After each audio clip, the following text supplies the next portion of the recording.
ખેડૂત મિત્રો માટે આજે મહત્ત્વની વાત 135 ડીની નોટિસ એ શું છે એવું જણાવીએ તો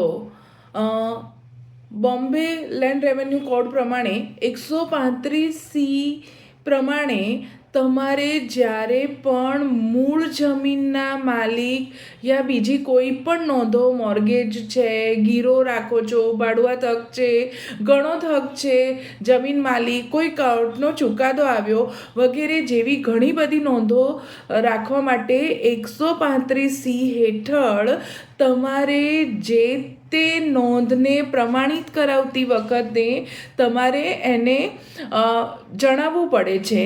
મામલતદાર દ્વારા જણાવવામાં આવે છે, તલાટીને તમે જાણ કરો છો, એ હકની જાણ કરવી પડે છે. કાયદામાં એની મર્યાદા નક્કી છે. એ મહિનાના એટલા 3 મહિનાની અંદર તમારે આ જે તે હક તમને મળ્યા છે યા ટ્રાન્સફર કરાવવા માંગો છો. ટૂંકમાં 135C હેઠળ કોઈ પણ જમીનને લગતી મ્યુટેશન એન્ટ્રીની જરૂર પડે ત્યારે એ હકની જાણ જે તે ખાતાના અધિકારી, રેવન્યુ અધિકારી, તલાટીને કરવાની હોય છે. જનરલી રજિસ્ટર્ડ દસ્તાવેજ દ્વારા કરીએ. ટાઈમ લિમિટ મેં તમને જણાવી એ પ્રમાણે 3 મહિનાની હોય છે. અને જ્યારે આ 135C હેઠળ તેમને આ સૂચના મળે છે કે તે અધિકારી આ તબદીલીની પ્રોસેસ સ્ટાર્ટ કરે છે એ વખતે હાલમાં જમીનના રેકોર્ડની અંદર જે ખાતેદારોના નામ ચાલી રહ્યા છે તેને 135D હેઠળ તેણે નોટિસ મોકલવાની હોય છે. આ નોટિસ અત્યારે તો રજિસ્ટર્ડ પોસ્ટ બંધ છે એટલે સ્પીડ પોસ્ટ દ્વારા યા રૂબરૂ મળી હોય તો રિસીવ કોપી એટલે કે સહી કરાવીને રિસીવ કોપી બંને રીતે આપી શકાય છે. અને પછી જો કોઈને આ તબદીલી એટલે કે મ્યુટેશન એન્ટ્રીમાં કોઈ પણ વાંધો લેવો હોય, નોંધ આપવી હોય તો એના સમય મર્યાદાની અંદર તમે એ નોંધ આપી શકો છો.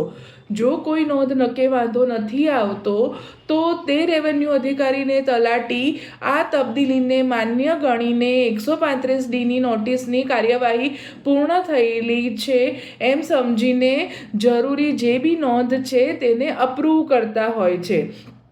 એના માટે જરૂરી દસ્તાવેજો અને ઓર્ડર્સ, કોર્ટની જે પણ કાર્યવાહી છે એ જનરલી અહીંયા પૂરી થતી હોય છે. એટલે 135Dની નોટિસ બજવી જરૂરી છે.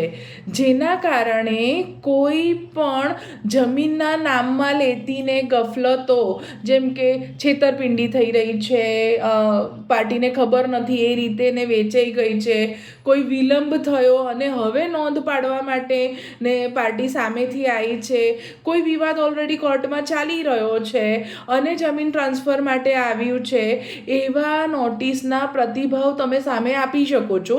135Dની નોટિસ તમને જ્યારે બજાવવામાં આવે ત્યારે 135C અને 135Dને કાર્યરીતિ અનુસરવી એ કમ્પલસરી છે.